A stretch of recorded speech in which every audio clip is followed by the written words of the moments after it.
Allah is the আরে প্রেমের আলাপ করে নবী মেরাজে যাইয়া, বলুন প্রেমের আলাপ করে নবী মেরাজে যাইয়া, একা করে নিলেন তারে, একা করে নিলেন তারে জিবরাইল আসিয়া, প্রেমের আলাপ করে নবী মেরাজে যাইয়া, হায় রে প্রেমের আলাপ করে নবী মেরাজে যাইয়া, উম্মতের কান্ডারি নবী আমার নবী দয়াল নবী, উম্মতের কান্ডারি নবী আমার নবী দয়াল নবী, দিনে রাইতে কাঁদছে তিনি উম্মতের লাগিয়া, দিনে রাইতে কাঁদছে তিনি উম্মতের লাগিয়া, প্রেমের আলাপ করে নবী মেরাজে যাইয়া, হায়রে প্রেমের আলাপ করে নবী মেরাজে যাইয়া। আল্লাহ বলেন বন্ধু আমার কিসের এত দুঃখ তোমার, আল্লাহ বলেন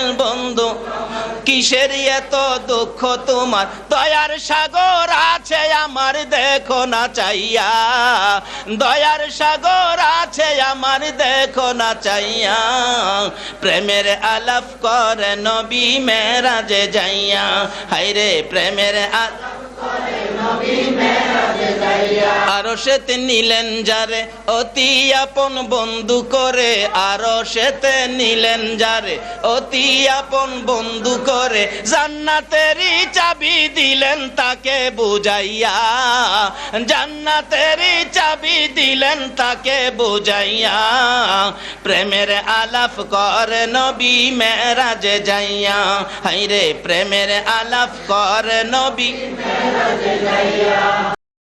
আজকে মেরাজের চাঁদ এবং খাজা মঈনুদ্দিন চিশতি রহমতুল্লাহের আলোচনার চাঁদ, আমরা অল্প একটু আলোচনা ওদিকে যাব এদিকে করব, কিন্তু মেরাজ যেই ব্যাপারটা এটা আমাদের একটু বোঝা দরকার।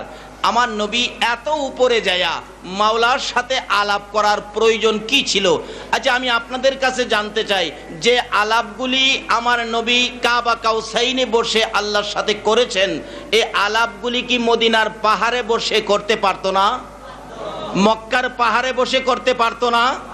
নিরিবিলি জায়গা বহুত ছিল, করতে পারতো, কিন্তু আল্লাহ বলেন বন্ধু গো না, তোমার মর্যাদাকে বাড়াইয়া দেওয়ার জন্য আমি এত উপরে নিয়ে আসলাম।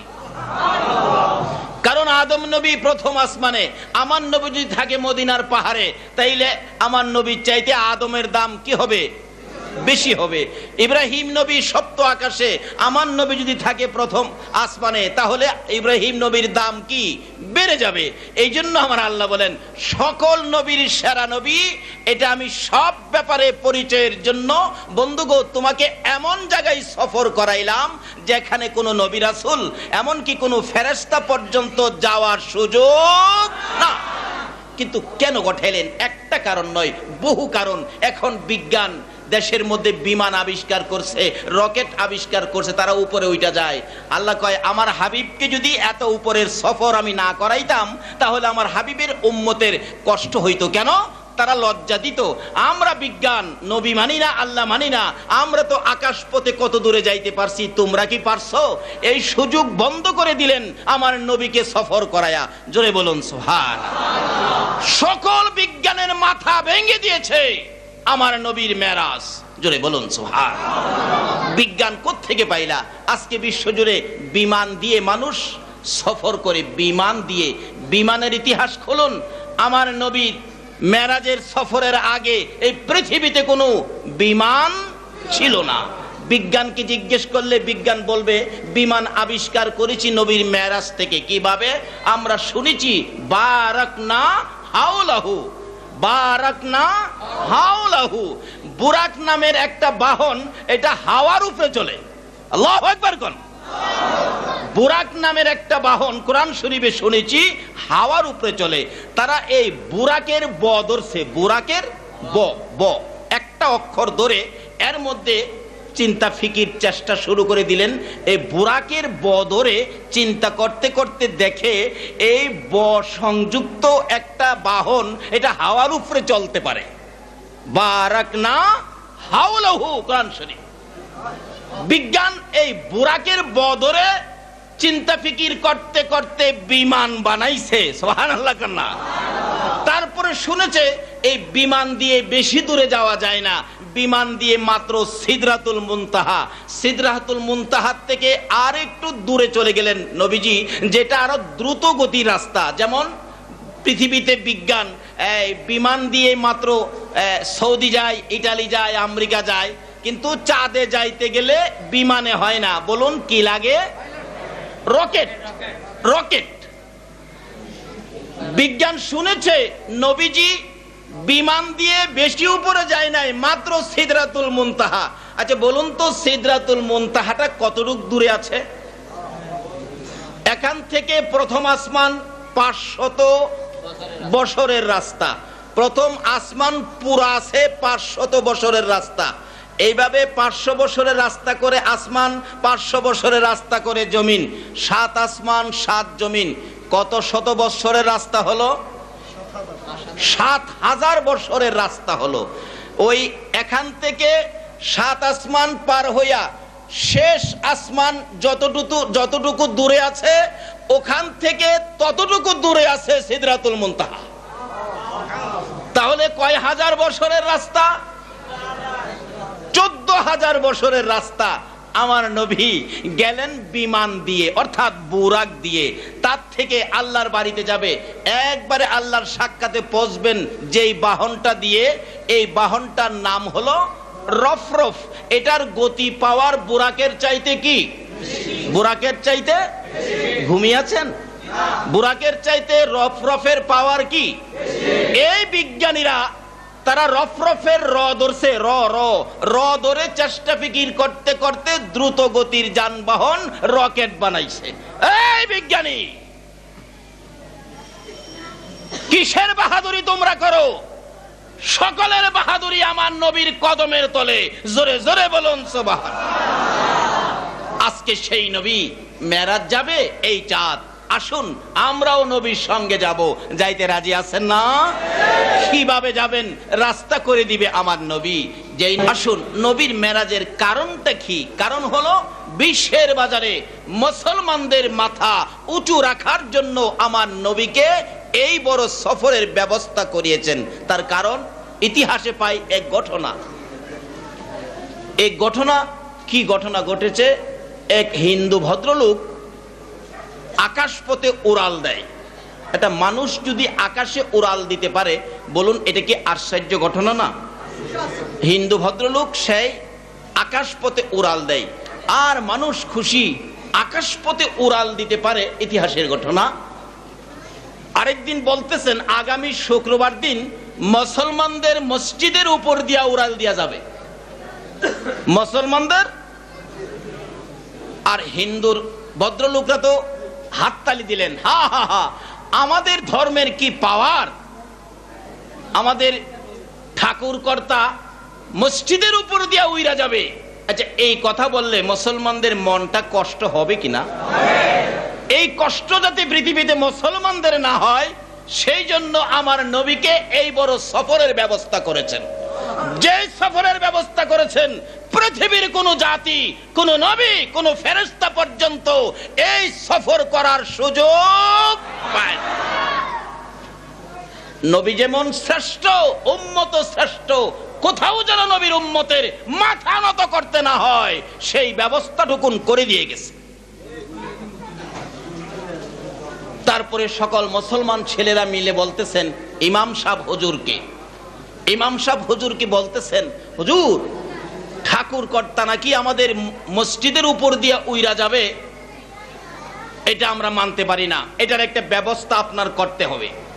আসুন যাই। আল্লাহর ওলি মসজিদের ইমাম, যুবকরা মিলে ধরলেন, হুজুর ঠাকুর কর্তা নাকি মসজিদের উপর দিয়ে উইরা যাবে, আমাদের জীবন রাইখা লাভ নাই।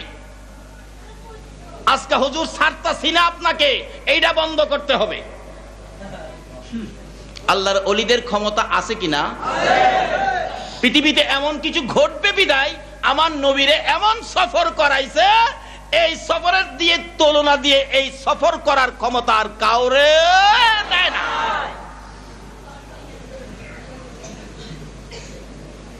মেরাজের কারণ কয়েক হাজার আছে। কেন এই ঘটনা ঘটাইলেন? কয়েক হাজার কারণ আছে। এক একটা কারণ আলোচনা করতে গেলে এক এক রাত্রের দরকার। আসুন আমি সংক্ষেপে আলোচনা করব। ওই হিন্দু ভদ্রলোক জুমার দিন সকালবেলা 10টার দিকে মসজিদের উপর দিয়ে উইরা যাবে, ইতিহাস লেখে। তখন আল্লাহর ওলি বলতেছেন, বাবা এটা বন্ধ করাইতে হবে। বলে হ্যাঁ, তো একটা কাজ করো, তোমরা 4 জন শক্তিশালী যুবক বাহির করো। কেন? তোমরা আমার কাছে আসো। শক্তিশালী 4 জন যুবক আনছে। মসজিদের বারিন্দার সেহেনের মধ্যে 4 জনকে বলছে উজু করে আসো। উজু করে আসছে। 4 জন দাঁড়াইছে। যখন দেখবে ওই ভদ্রলোক তোমাদের সোজা বরাবর উইরা আইছে, তখন 4 জনে মিলে একবারে আজান মাইরা দিবে, আল্লাহু আকবার বলে আজান দিবে।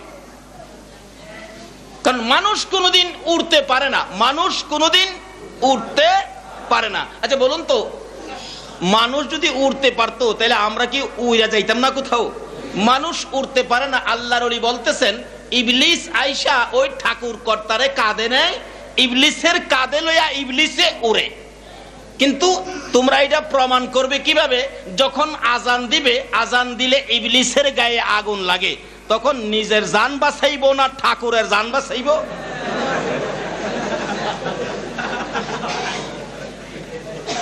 হুজুর জান তো নিজেরটা বাঁচাইবো ইবলিস।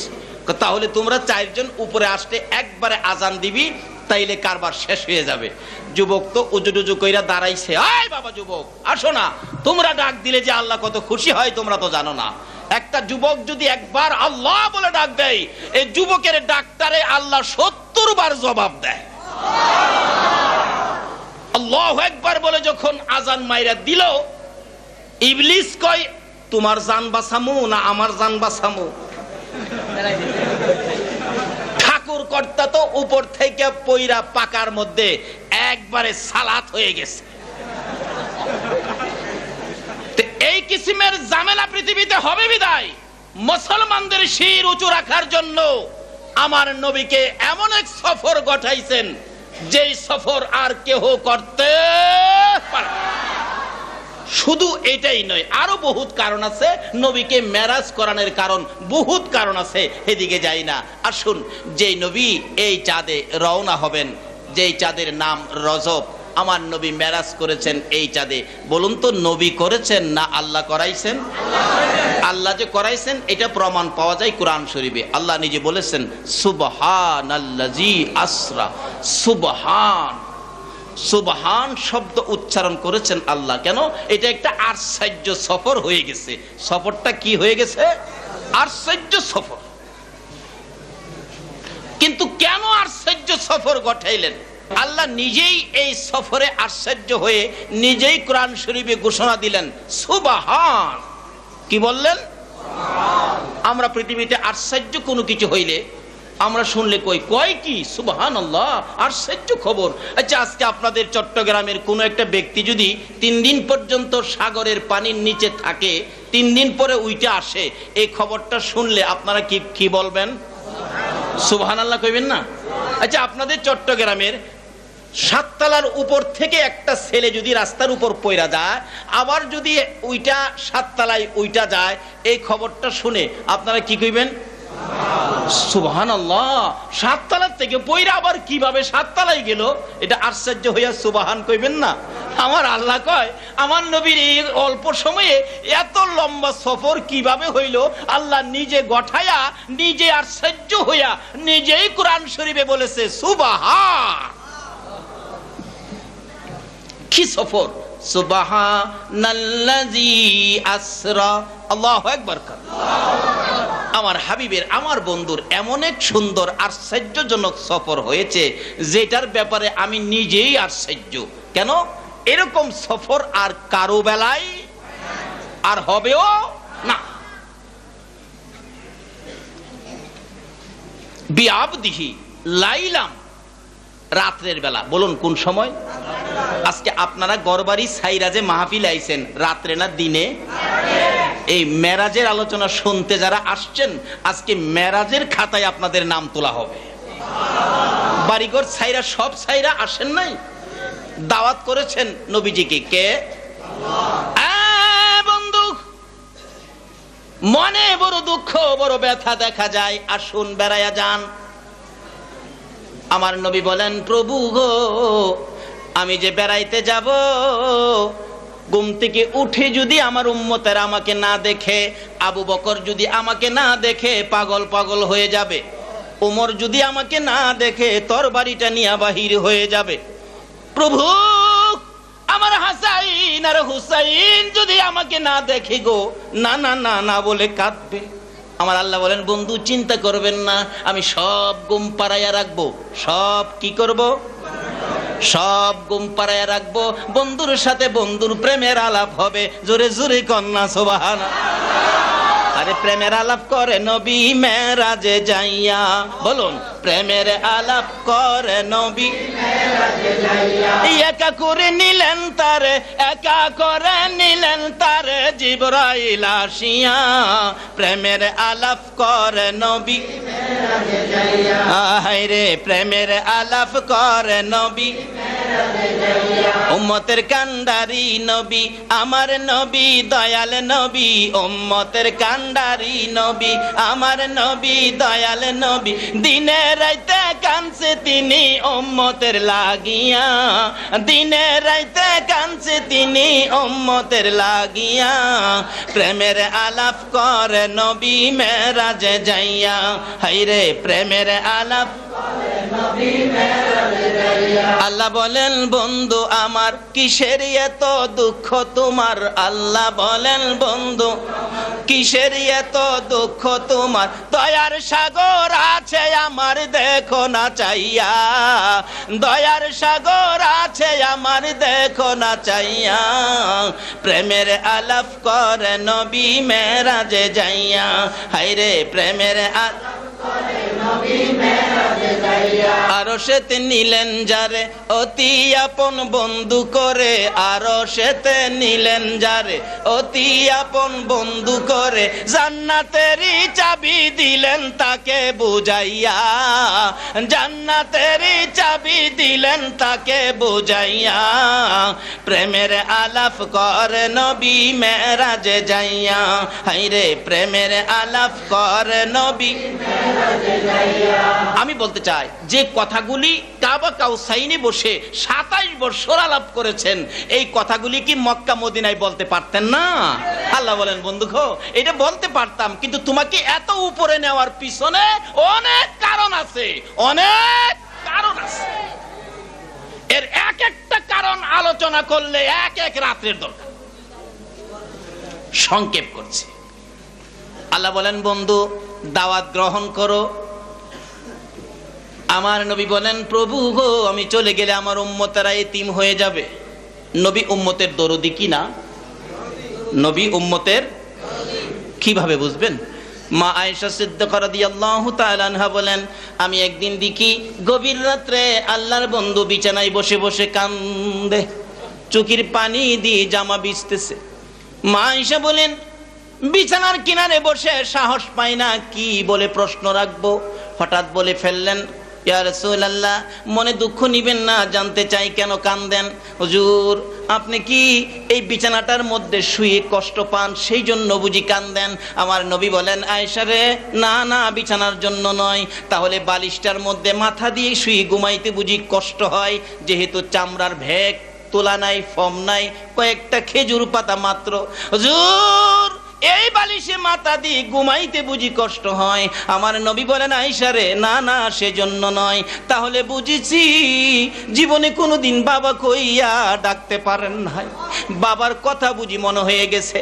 আমার নবী বলেন, আয়েশা রে, না না, বাবার জন্য নয়। হুজুর, তাহলে এবার বুঝেছি মায়ের কথা বুঝি মনে হয়ে গেছে।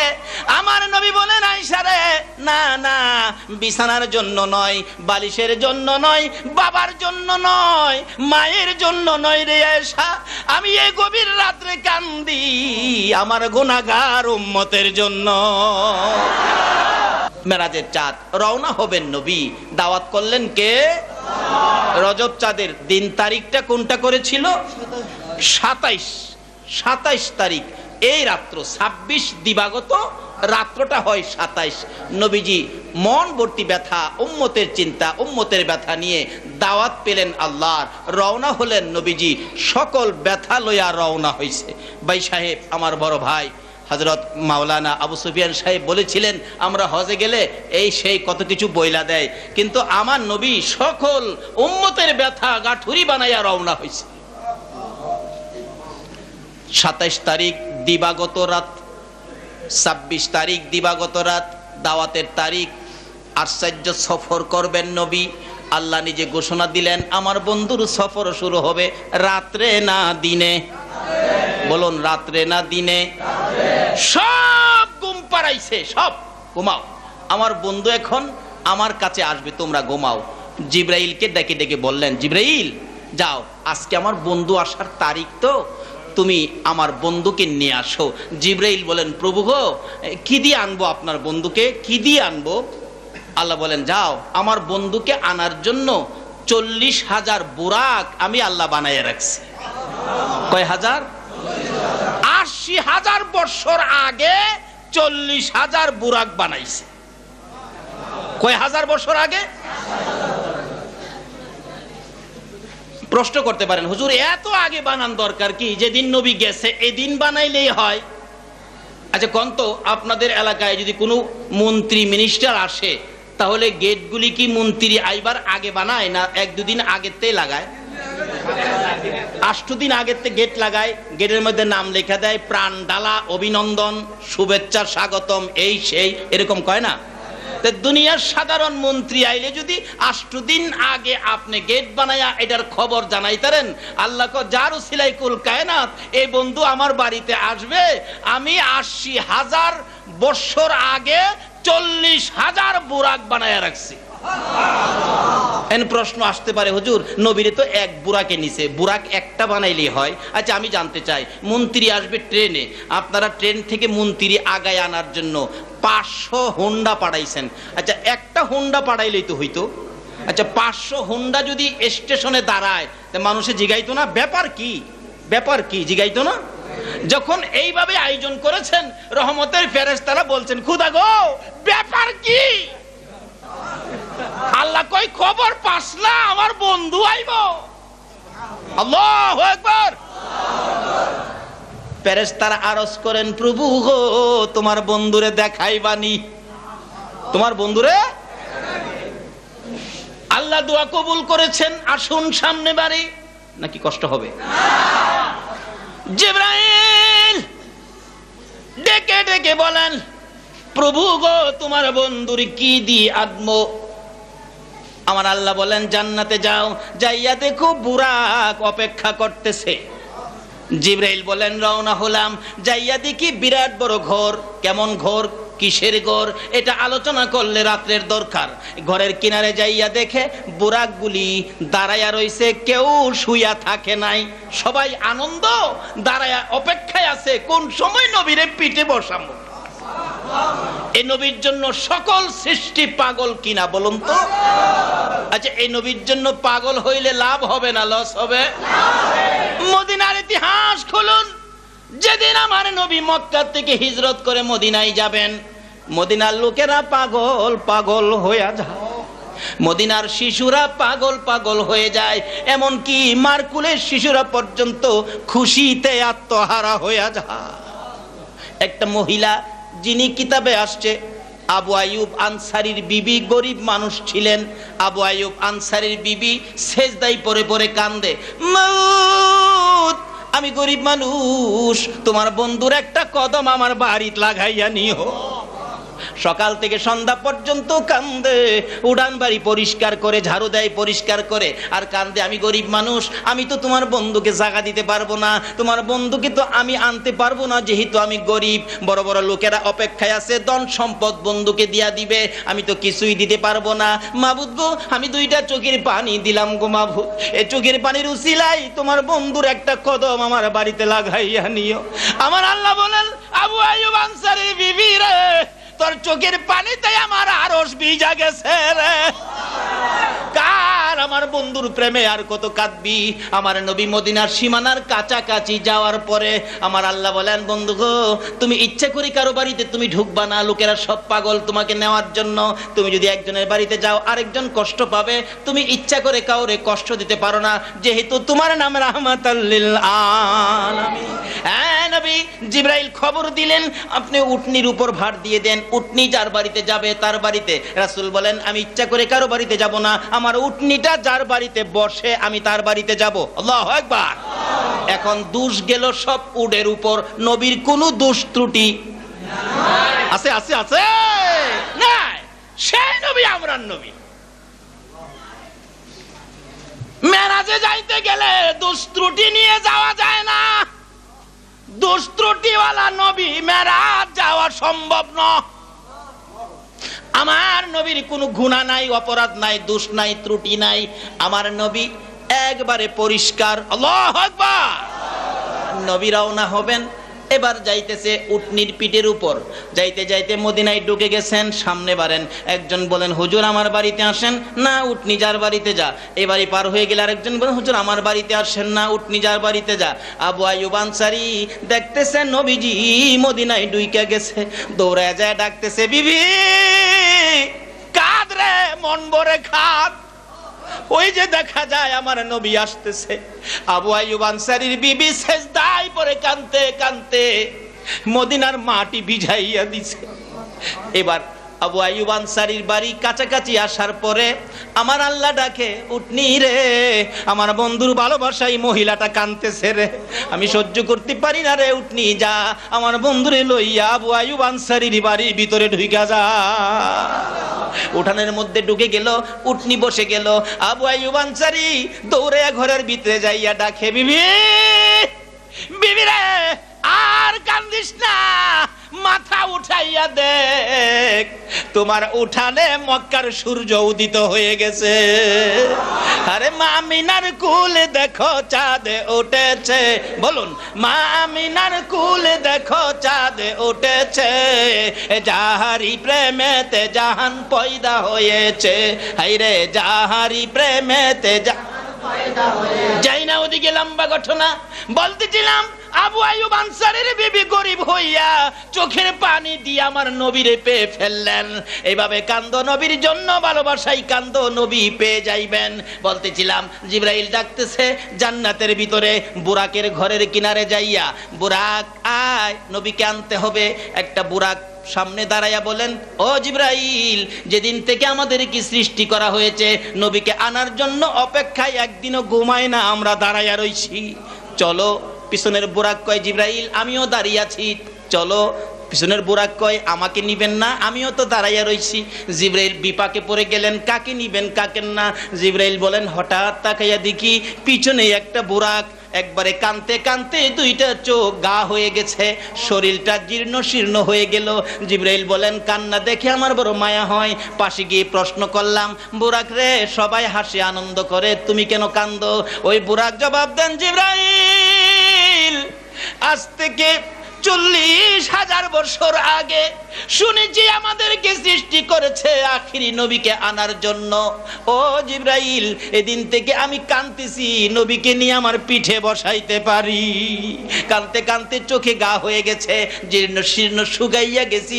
জিবরাইল বলেন, তাহলে তো তোমাকে নিতে হয়। জিবরাইল বলেন, জীর্ণ শীর্ণ আলাক দুর্বল বুরাকের গায়ে হাত দিলে নবীর বরকতে চোখ ভালো হইয়া হৃষ্টপুষ্ট তাজা হইয়া যা। বুরাক নিয়ে রওনা হবেন, পিছন থেকে আমার আল্লাহ ডাকতেছেন, রে জিবরাইল, দাঁড়া রে, দাঁড়া। প্রভু, কেন দাঁড়াবো? দাঁড়া রে, আমার বন্ধুর জন্য জান্নাত থেকে সুন্দর পোশাক নিয়ে যা। জিবরাইল রে, আমার বন্ধু উম্মতের মায়ায় কান্দে, জীবনে কোনোদিন ভালো পোশাক নবী গায়ে দেয় না। আমার বন্ধু উম্মতের মায়ায় কান্দে রে, রাত্র ভরে কোনোদিন আমার নবী ঘুমায় না। উম্মতের মায়ায় কান্দে রে, ভালো খানা আমার নবী জীবনে খায় না। এই তালি দেওয়া পোশাক পরে নবী আমার বাড়িতে আসবে, আকাশের ফেরেশতারা দেখবে, জান্নাতের হুরবালারা দেখবে, আমার আরশে আসবে, আরশ বহনকারী ফেরেশতারা দেখবে, না জান্নাত থেকে সুন্দর পোশাক নিয়ে যা। জিবরাইল পোশাক সহ যাইয়া মক্কা নগরীতে হাজির হয়ে গেলেন। লম্বা ঘটনা। নবীজির পাশে যাইয়া নবীজিকে বললেন, ইয়া রাসূলুল্লাহ, আল্লাহ পাঠাইছে আপনাকে নেওয়ার জন্য, এই পোশাক খুলে ফেলুন, এই জান্নাতের সুন্দর পোশাকগুলি পরুন। আমার নবী পোশাকের দিকে তাকাইয়া চোখের পানি দিয়া বুক বাসাইয়া কান্দে। হুজুর, এত সুন্দর সফরে যাবেন, কান্দেন কেন? আমি জানতে চাই কেন কান্দেন। আমার নবী বলেন, জিবরাইল রে, কান্দি, এত সুন্দর পোশাক কোত্থেকে আনছো? জান্নাত থেকে আনছি। কার জন্য? আপনার জন্য।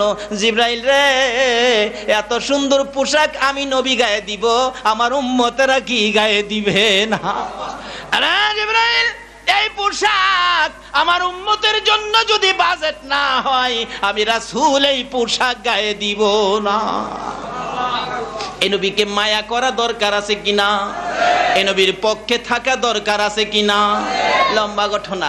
নবীজি বলতেছেন, এই পোশাক যতক্ষণ পর্যন্ত আমার উম্মতের জন্য বাজেট না হবে, ততক্ষণ পর্যন্ত আমি পোশাক গায়ে দিব না। আমার আল্লাহ বলেন, জিবরাইল দেরি করো কেন, জলদি আসো। প্রভু গো, আপনার বন্ধু আসতে চায় না কেন? এই পোশাক উম্মতের জন্য বাজেট না দিলে আসবে না। আমার আল্লাহ বলেন, জিবরাইল রে, আমার বন্ধুর কানে খবর পৌঁছাইয়া দে, আমার বন্ধুর আশেক পাগল যারা হবে রে, আমার বন্ধুর উম্মত যারা হবে রে, এর চেয়ে আরো সুন্দর পোশাক বন্ধুর উম্মতের জন্য বাজেট দিলাম। এখন কি নবীর পক্ষে থাকলে পাইবেন, না না থাকলে? উম্মত হইলে না না হইলে? হবেন কিভাবে? আসুন সামনে। রওনা হলেন নবীজি বাইতুল্লাহ থেকে বাইতুল মুকাদ্দাস। কোরআন শরীফ শুনছেন আলোচনা, উপরে চলে যায়। বাইতুল্লাহ থেকে বাইতুল মুকাদ্দাস 2 রাকাত নামাজ পড়ে সকল নবীগণের ইমাম হইয়া প্রথম আসমানে গেলেন। আল্লাহু আকবার। ডাক দিলেন, জিবরাইল দরজা খোলো। দরজা খুলে দিল। গেট সুন্দর সাজানো, রহমতের ফেরেশতারা গেটের চারপাশে দাঁড়াইয়া আমার নবীকে মারহাবা মারহাবা দিতেছে। আল্লাহু আকবার। ডাকতেছে, মারহাবা ইয়া রাসূলুল্লাহ, মারহাবা ইয়া। আদম নবীর সাথে দেখা। আদম নবী বলেন, বাবা গো যান, আজকে আপনার জন্য সকল দরজা খোলা। যাইতে যাইতে সপ্ত আকাশে ইব্রাহিম নবীর সাথে দেখা। ওখান থেকে আবার এক টানে রওনা হয়ে গেলেন। আমার নবী যাইতে যাইতে বুরাক লইয়া সিদরাতুল মুনতাহা যাইয়া পৌঁছে গেছে। জিবরাইল বলেন, হুজুর আমি আর যাইতে পারি না, আপনি নেমে যান বুরাক থেকে। আমার নবী বলেন, জিবরাইল এখান থেকে নাইমা আমি কই যাব? আমি কি আল্লাহর বাড়িতে আসছি? না হুজুর, বহুদূর, আমি চিনি না, এত দূরে আমি যাইতে পারি না, আমি পরের রাস্তা জানি না। আমার নবী বলেন, আরে জিবরাইল, জিবরাইল, আমি কি এখানে থাকবো? ইয়া রাসূলুল্লাহ, আপনি এখানে থাকতে হবে না, আরেকটা বাহন আসবে। জিবরাইল নামাইয়া দিলেন বুরাক থেকে। যেই জায়গাটায় নামাইছিলেন, কিতাব বলে একটা বড়ই গাছের নিচে। বলুন কি গাছ? বড়ই গাছের নিচে আমার নবীকে নামাইয়া দিলে। নবী বলেন, আমি তাকাইয়া দেখি বড়ই গাছের পাতায় পাতায় সোনালী রঙের পাখিরা গুনগুন করতেছে। আল্লাহু আকবার। সোনালী রঙের পাখিরা গুনগুন করতেছে, ডাকতেছে। জিবরাইল, এত সুন্দর সোনালী রঙের পাখি কোত্থেকে আসছে? জিবরাইল বলেন, ইয়া রাসূলুল্লাহ, এগুলি পাখি নয়, এগুলি ফেরেশতা। তারা আল্লাহর দরবারে দরখাস্ত করেছিলেন আপনি নবীকে দেখার জন্য। আমার আল্লাহ ফেরেশতাকে সোনালী রঙের পাখি বানাইয়া গাছের মধ্যে বসাইয়া রাখছে আপনি নবীকে দেখার জন্য। তারা কি বলতেছে রে জিবরাইল? জিবরাইল বলেন, ইয়া রাসূলুল্লাহ, তারা আপনি নবীর উপর সালাতু সালাম পাঠ করতেছে। ফেরেশতাদের মনের আশা নবীকে দেখে পুরা হইছে। তারপরে যাওয়ার জন্য বাহন পাঠাইলেন আল্লাহ, যেটার নাম আপনারা শুনেছেন, সেটার নাম হলো রফরফ। রফরফ দিয়ে নবীজি এক টানে আল্লাহর আরশে পৌঁছে গেলেন। আল্লাহ বলেন, বন্ধুগো তোমার সাথে যে আলাপ কথা হবে এটা এখানেও জমবে না, এখানে আরো বহনকারী ফেরেশতারা আছে, আরো নিরিবিলি দরকার। একবারে ওখান থেকে নবীকে নিয়ে গেলেন যে জায়গায়, এই জায়গাটার নাম কোরআন শরীফে আসছে কাবা কাউসাইন, যেখানে আল্লাহ আর আল্লাহর বন্ধু ব্যতীত আর কেহ ছিলেন না। দুইজন এত পাশাপাশি বসে কথা বলেছেন, একবারে কাবা কাউসাইন, যেখানে মাঝখানে একটা সুই ফালাইবার জায়গা ছিল না, এত কাছাকাছি আল্লাহ আল্লাহর বন্ধুর সাথে মিলন হয়েছেন। জোরে বলুন সুবহানাল্লাহ। এখানে আলোচনা একটাই, আমার নবী বারবার বলেছেন, প্রভু গো আমার উম্মতের জন্য কি দিবেন? আমার আল্লাহ বলেন, বন্ধু তুমি উম্মতের এত মায়া, তুমি আমার ডান দিকে তাকাও তো। রাসূল বলেন, তাকাইলাম। কি দেখছো? বিরাট বড় একটা পাহাড়। বাম দিকে তাকাও, দেখলাম। কি দেখছো? ছোট্ট একটা পাহাড়। আল্লাহ বলেন, বন্ধু বড় পাহাড়টা হলো আমি আল্লাহর দয়ার পাহাড়, ছোট্টটা হলো তোমার উম্মতের গুনার পাহাড়। বন্ধু তুমি বলো আমার দয়া বেশি না তোমার উম্মতের গুনাহ বেশি? রাসূল বলেন, খোদা গো আপনার দয়াই তো বেশি দেখা যায়, তাহলে আপনি আর কাঁদবেন না, এই জন্য আপনাকে মেরাজের সফর করাইলাম। এই দয়া দিয়ে আমি আল্লাহ আপনার উম্মতের মাফ করে দেব।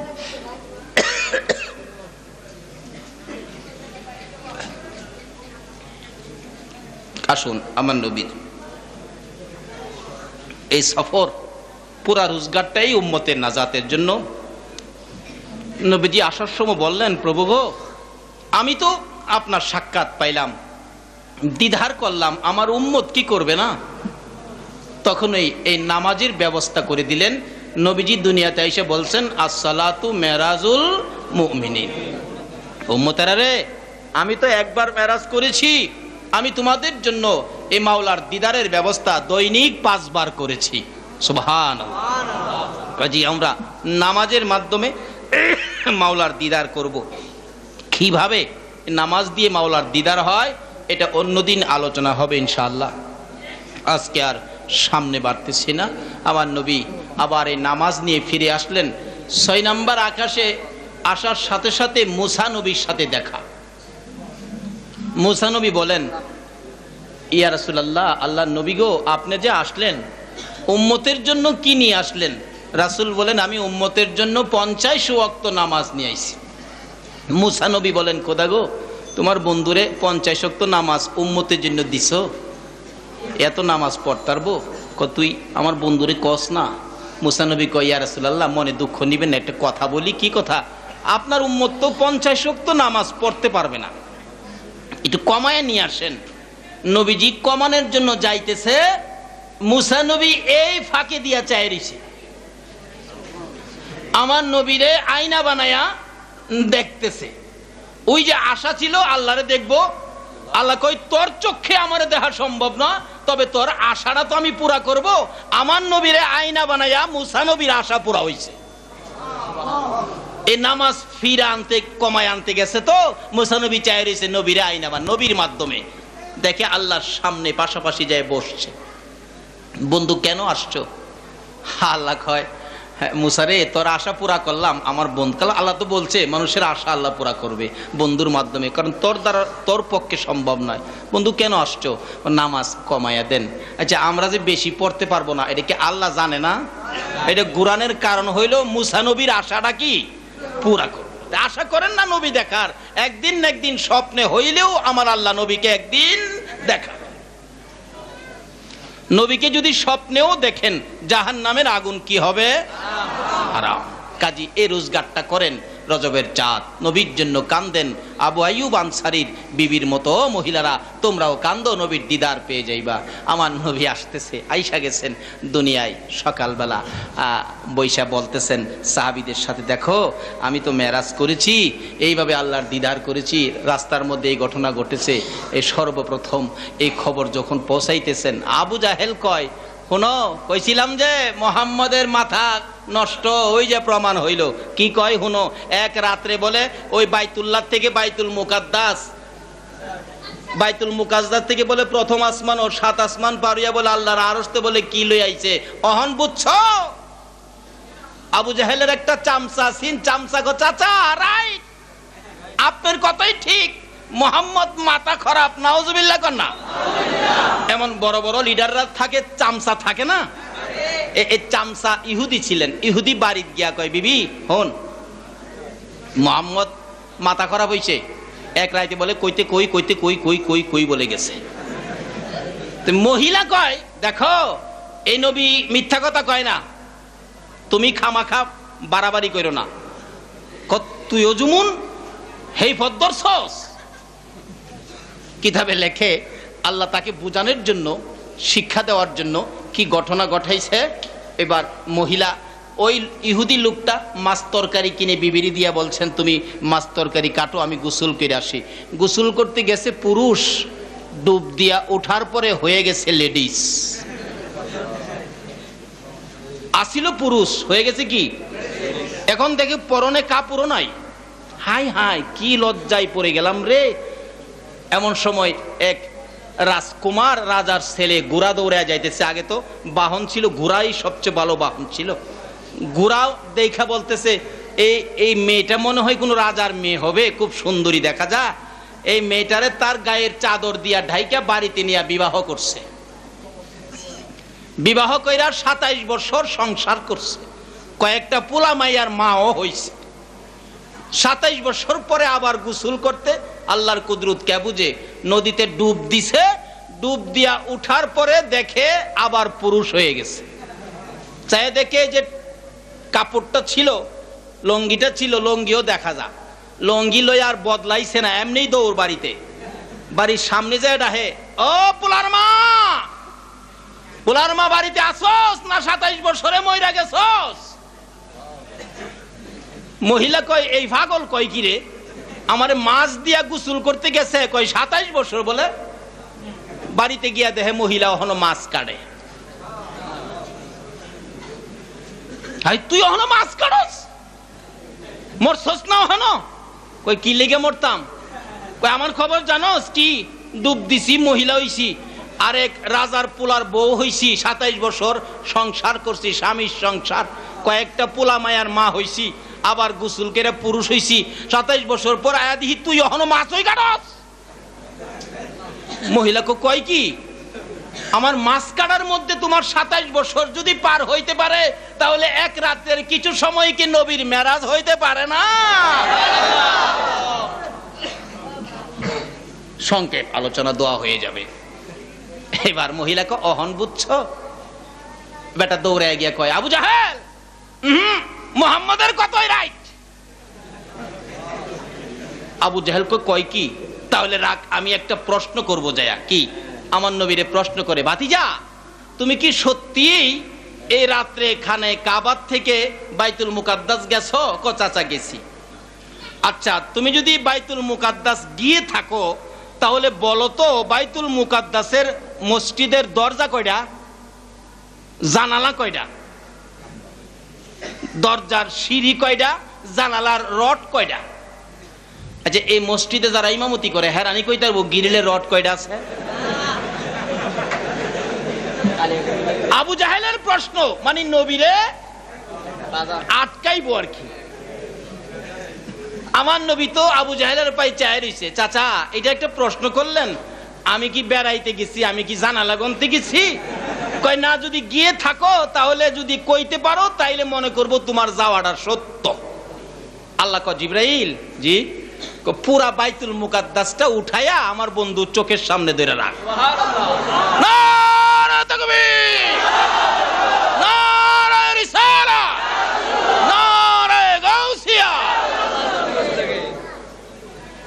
নবীর পক্ষে আল্লাহ আছে কিনা? অলির পক্ষে আল্লাহ আছে কিনা? তাদের পক্ষে যারা থাকবে তাদের পক্ষেও আমার আল্লাহ আছে কিনা?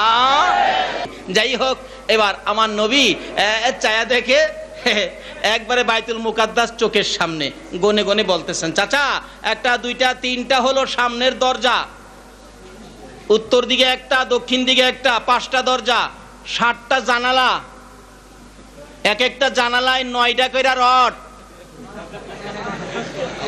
আবু জাহেলও গুইরা দেখে। আচ্ছা, আবু জাহেল কি এগুলি দেখবে? এগুলি কার জন্য ব্যবস্থা হয়েছে? তাহলে নবীর জন্য এইটা কেন, আরো বড় ব্যবস্থা হইতে পারবে কিনা? আমরা সেই নবীর পক্ষে আছি। রাজি আছেন? কে কে থাকবেন হাত তুলে দেখান। আল্লাহু আকবার। ইয়া রাসূলুল্লাহ,